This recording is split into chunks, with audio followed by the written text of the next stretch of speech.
I was raised Catholic. What's happening in these pictures on the wall, Jesus was carrying the crucifix. Whenever I asked questions, I was told that I was naughty and shouldn't ask those questions. I walked away from the church in my teenage years and went out into the world pursuing a life of action sports. Yeah, one day I went out with some friends. We find this really interesting area where there's lots of natural jumps that are shaped in crazy different ways. And then I decide all right, I'm gonna go into it a lot faster. I went as fast as I could go, hit into it, come off it vertically, and I'm like, oh no.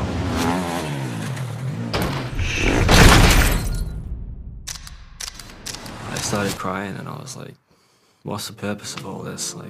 What's the point of all of this struggle? Why am I going through all of these tests, test after test after test after test? I don't know what to call you, and I don't know how to pray to you, so please, help me out, And so I told my dad, who came with me. It was as if somebody else had taken my tongue and used it. So I said to him, maybe I'll visit a mosque, and maybe I'll become Muslim. I literally never thought about becoming a Muslim before that. Never.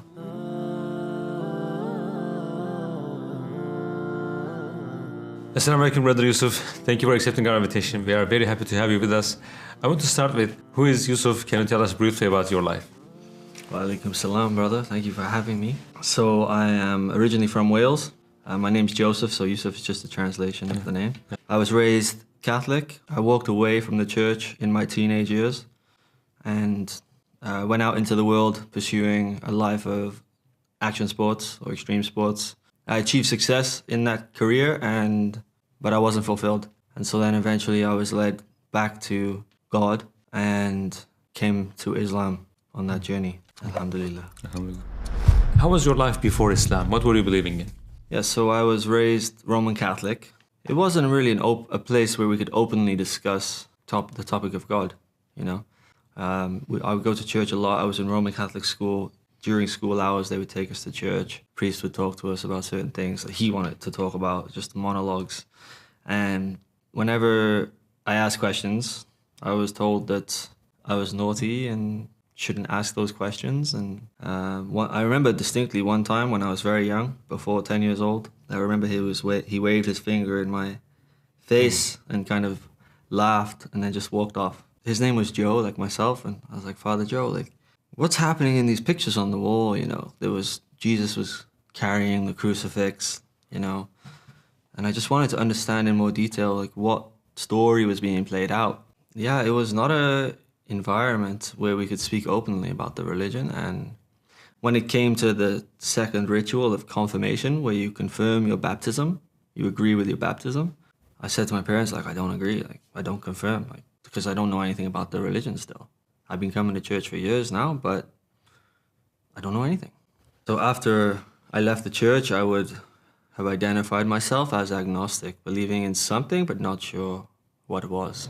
Before Islam, I was lost, I was completely lost. And I had no idea why, it was just chaos. And I had no purpose in life, I was just going after worldly gains, and material, I was doing things that society was encouraging me to do, go achieve that, go achieve this. This is what success is. And it left me feeling empty inside. So I alhamdulillah, I was pulled away from it by God. What didn't make sense to you about Christianity? None of it made sense to me, to be honest. I mean, how could Jesus, peace be upon him, how could he be God and not know he was, and at the same time, while he's being crucified, cry out to God? So he was crying out to himself. That just didn't make sense, It's illogical to me. If he was God, surely he could just wipe out the Romans and walk away, Yeah. a free man, a free God, whatever you want to say, Too many things didn't make sense. The whole thing didn't make sense. So what was your interest and what was your dreams?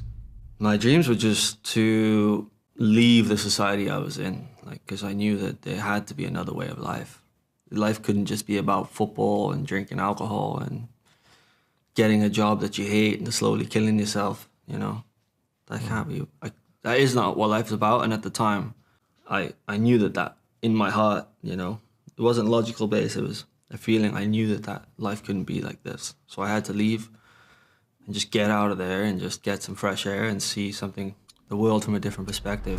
So why did you choose to have a profession in extreme sports? And what was the most risky activity you have ever done?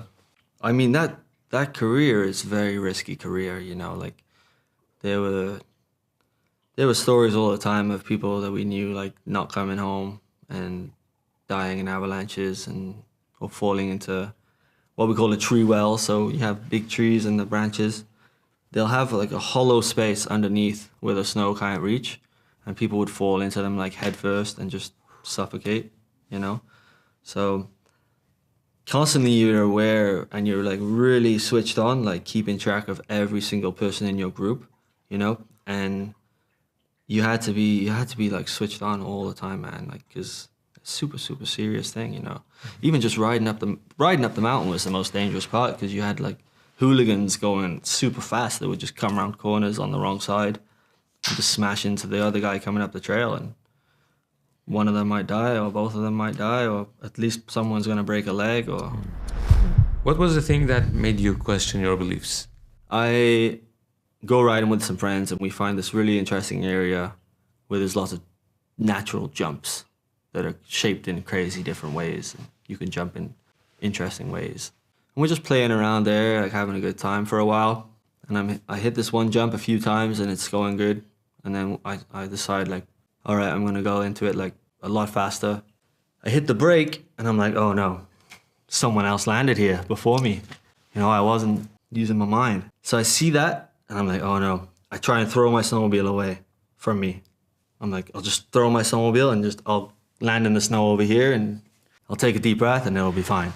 No, I didn't have enough time to fully get away from my snowmobile. Like, the snowmobile smacked the ground like this and pretty much stopped dead because it was quite flat landing. Smacked the ground like that, and the right side of my body, my right leg in particular, came down on top of the machine, and then my body kind of folded into the snow and my leg just exploded. And yeah, that wasn't fun. That definitely was not fun. It's the first time in my life I ever asked a grown man to hug me. On top of the mountain, 2,000 meters. There's no way I can get out of there myself. Like, I'm useless at this point. Shock started occurring, you know. I start going into shock. And I start like shaking and getting like very uncomfortable. And so I say to the guy, just put your arm on me and just like hold me down, and I just grabbed his arm like this, and I was just like in a lot of pain, man. Like, I was making some noises too, you know, screaming and moaning, and it took a total of 45 minutes for the helicopter to arrive. They gave me some laughing gas to take away the pain. I started making all these ridiculous jokes, you know, because it makes you delusional, and I didn't forget about the pain, because they carried me on a stretcher now. It took like 8 guys because the snow is super deep, and they had to walk me back down to the helicopter, and my foot was just hanging off the stretcher like this. Like, I was on the stretcher, my body was fine, but my foot was just hanging off, and I was like, like in so much pain. I was like, somebody please just grab my foot and put it on the stretcher, you know? Like, it was real bad. And I just like broke down, you know, like I started crying, and I was like, what's the purpose of all this? Like, what's the point of all of this struggle? Like, why am I going through all of these tests, test after test after test after test? And then we were talking, I was like, okay, I need one more surgery on my leg. And he's like, well, there's nowhere really to do it in Bulgaria, so everyone from here goes to Istanbul. Oh. And that's why I came to Istanbul. How did you first hear about Islam, and how did your journey towards Islam begin? Yeah, so after I came to Istanbul for the surgery, which was successful, alhamdulillah, I had a feeling in my heart like I should stay here, and I didn't know why. And so I told my dad, who came with me, I was like, go back to Bulgaria and just leave me here. Like, I'll be fine. He's like, are you sure? Like, what are you gonna do? And I was like, to be honest, I don't know what I'm gonna do, but I'm sure I'll be fine. Then it's coming closer to when my father is gonna leave. And I say, it was as if somebody else had taken my tongue and used it. You understand what I mean? Like, yeah, sure. Words came out of my mouth that I had never thought about before. So I said to him, like, maybe I'll visit a mosque and maybe I'll become Muslim. I literally never thought about becoming Muslim before that. Never. I heard about Islam before, but like, I didn't believe the stereotypes. I'd never looked into the religion. I didn't know one single thing about it. I didn't know Mecca existed. Like, I didn't know anything.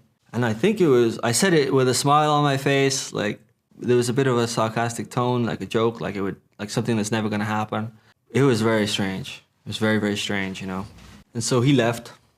And for the last few days of him being here, I was getting a little concerned because I knew my situation, like, wasn't good.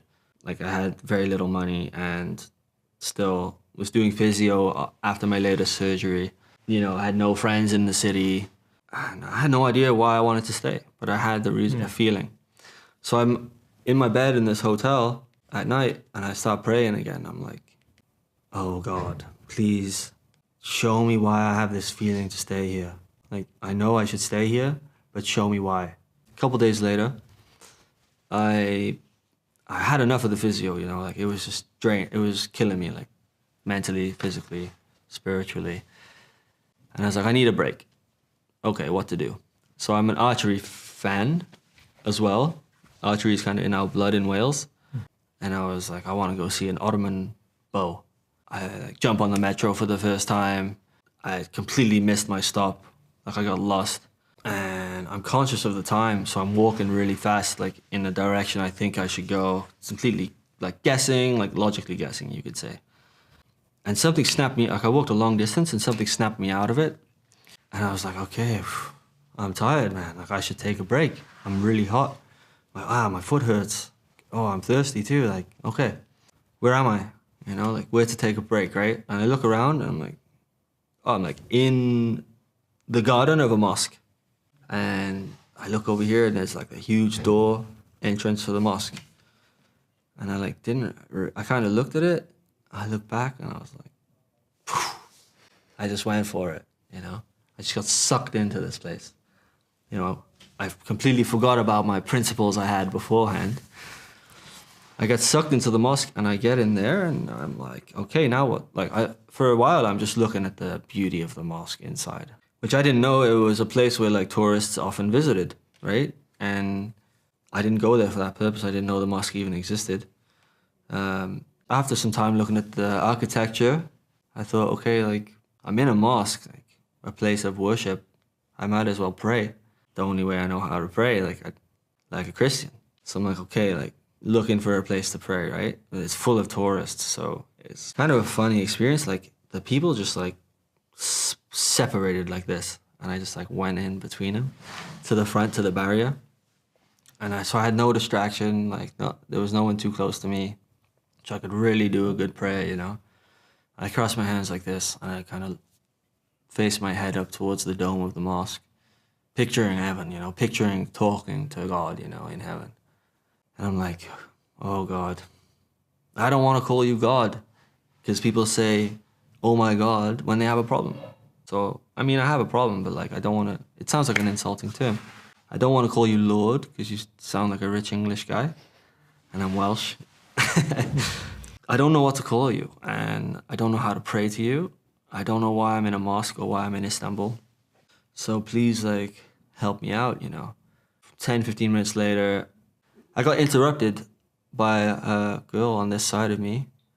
And she says, excuse me. And I come out of the prayer and I look at her, say yes. She says, you speak English? I say yes. She says, do you want to learn about Islam? And in my mind, I'm thinking, maybe this is what I'm praying for. So I say, yeah, let's talk. And so we find a nice spot to sit in the mosque. We sit for a couple hours.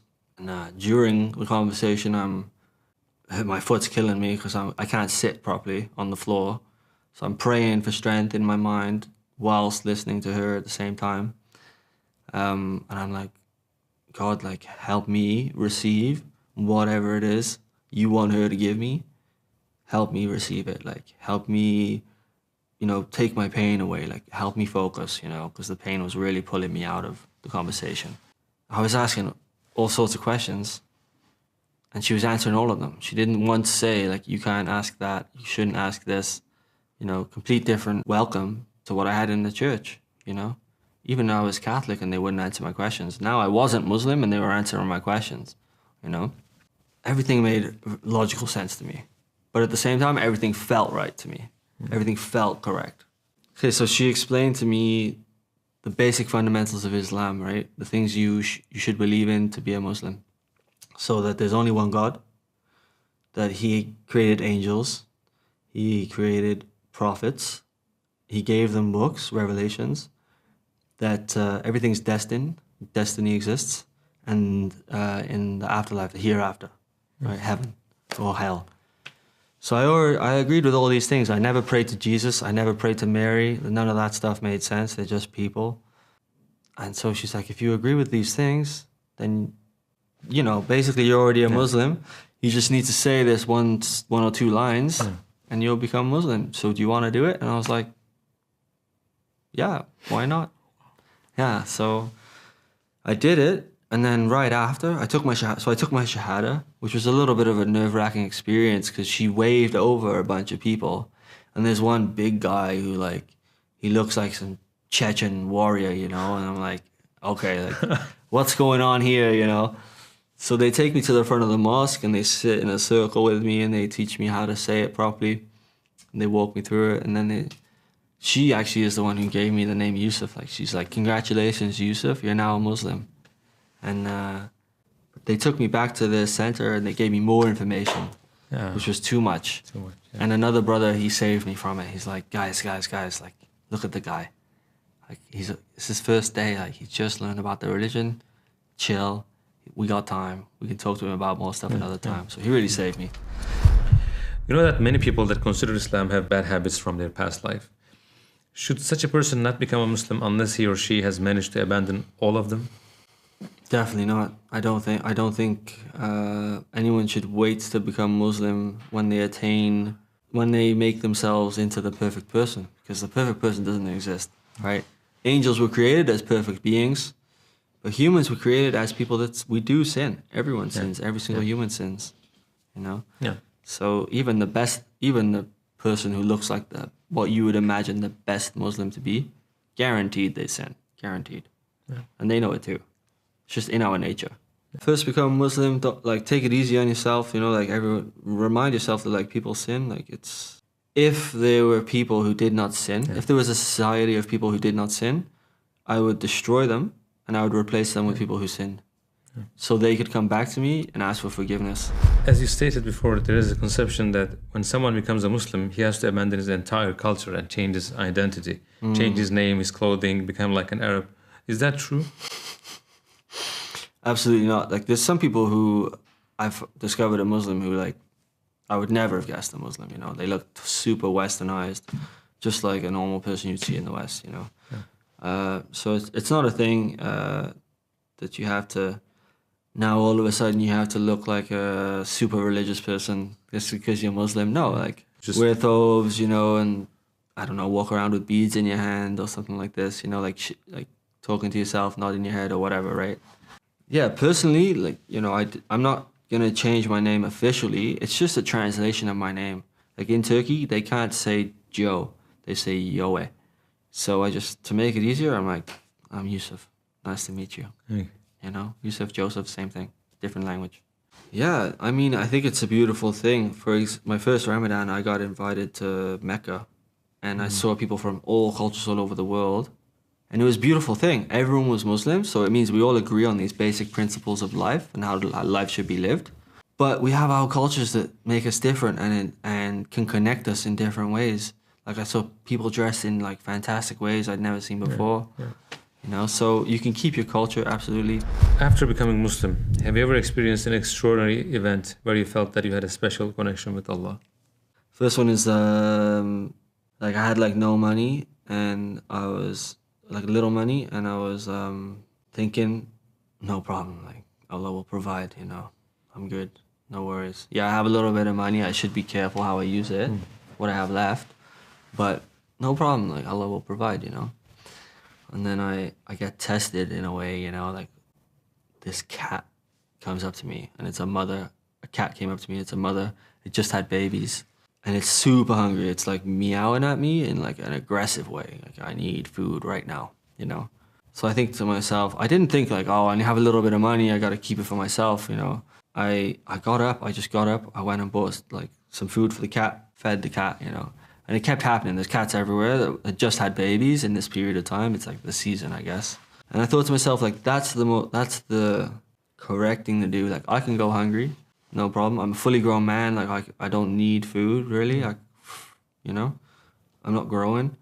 And this cat, like, it's starving, and it has babies, like, and they need to grow, and they can't fend for themselves. And when they're older, they can, but they can't right now. And so anyway, I'm used this little money I have left to feed these cats, right? Mm-hmm. Then one of my friends pulls me aside later on. He's like, brother, I just want to get an update from you. Tell me what's up, like, how you doing, what's going on?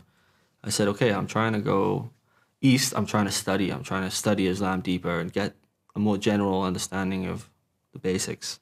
But I said, like, right now, what I'm doing, I'm trying to sell a bunch of things and like try and make some business deals work, find a bit of money, pay for the visa and the flight, and then go there. I said, once I'm there, I know like Allah will provide for me. I'll be good, no problem. But for now, I said, that's my mission. That's what I'm doing. And he said, why didn't you come and ask me? And I was like, well, just didn't. I don't know why. I just didn't. And he said, okay, like, let me, like, what if I could try and find you a loan, like, from some people? And I said, bro, of course, I would accept that. But the only issue is I don't know when I'd be able to pay you back. Like, I'm still struggling with my leg. I don't know when I could make the money. Like, my idea is to study, like, you know, not to make money. Yeah. And he's like, okay, I understand. He's like, okay, see you later. Like, we say goodbye, you know.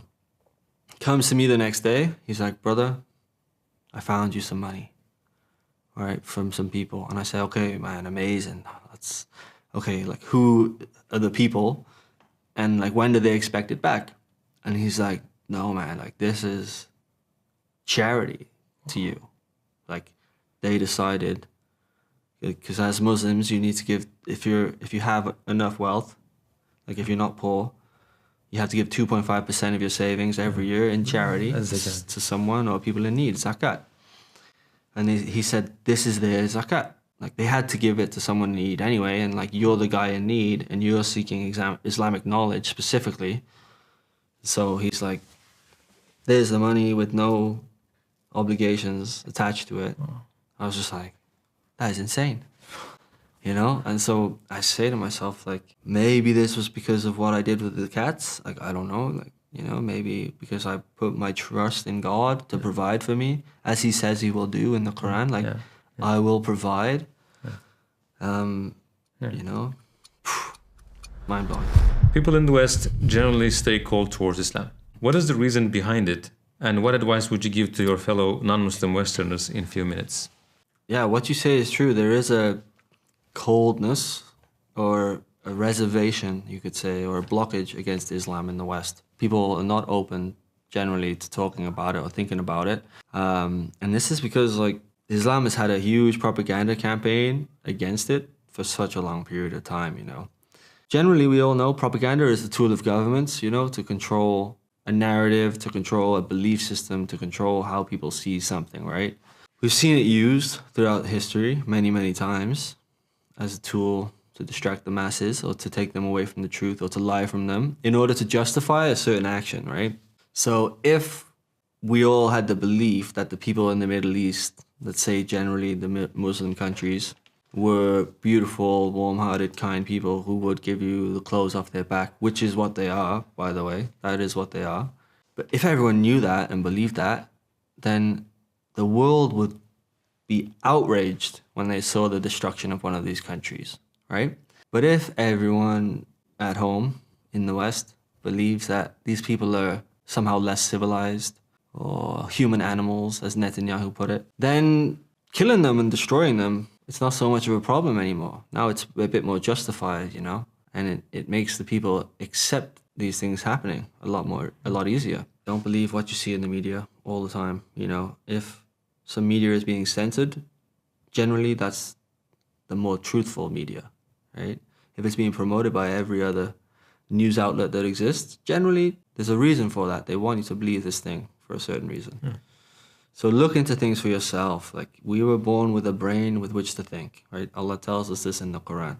We were born with a brain with which to think, so use your own brain. Come to your own determination about certain things, certain people. Do your own research. Don't believe what you're told.